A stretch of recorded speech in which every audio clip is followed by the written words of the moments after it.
Alors aujourd'hui, une vidéo plutôt détente avec une petite expérience qui peut être faite avec des enfants et qui, à travers une illusion d'optique, utilise les propriétés de la polarisation optique. Alors le principe de cette expérience est assez simple. On va utiliser un tube cylindrique dans lequel on a inséré un obstacle opaque assez épais. On voit ici cet obstacle sous différents angles de vue et puis une petite vidéo où on voit cet obstacle en live.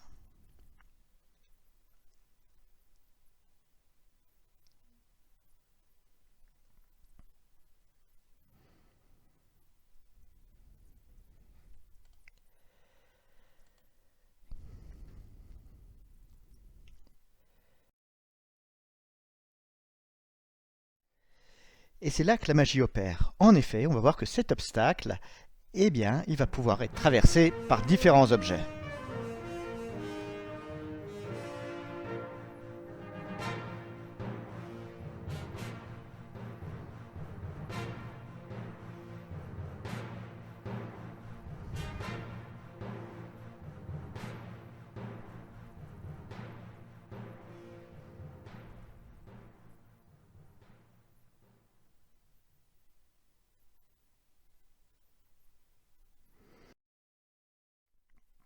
Alors, quel est le secret?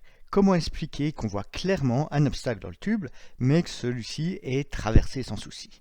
Eh bien, la solution, elle est dans la notion de polarisation de la lumière. C'est une propriété assez secrète de la lumière qui est liée à la nature vectorielle de l'onde électromagnétique qui la compose.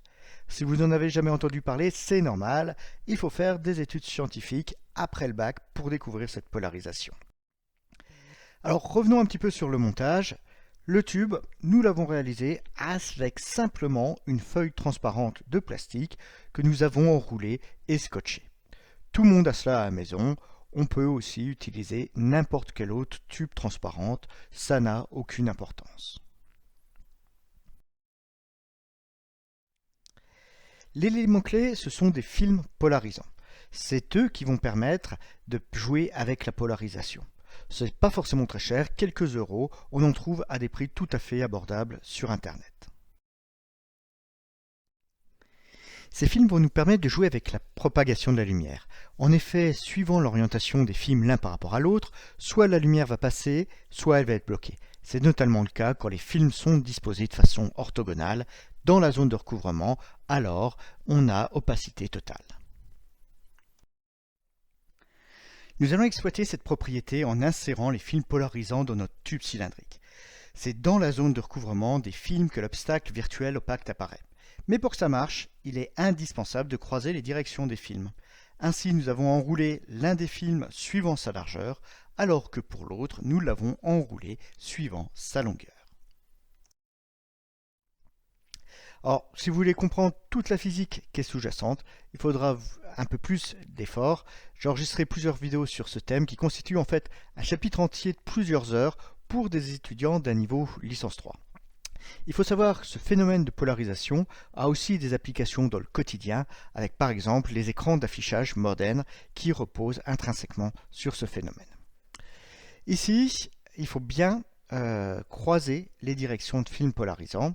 C'est ce qu'on a fait avec la configuration verte.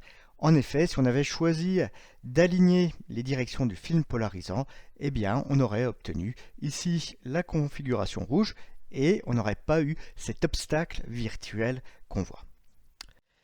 Donc voilà, maintenant vous savez tout sur ce petit tour qui est très facilement réalisable, et ça même avec des enfants qui sont au primaire.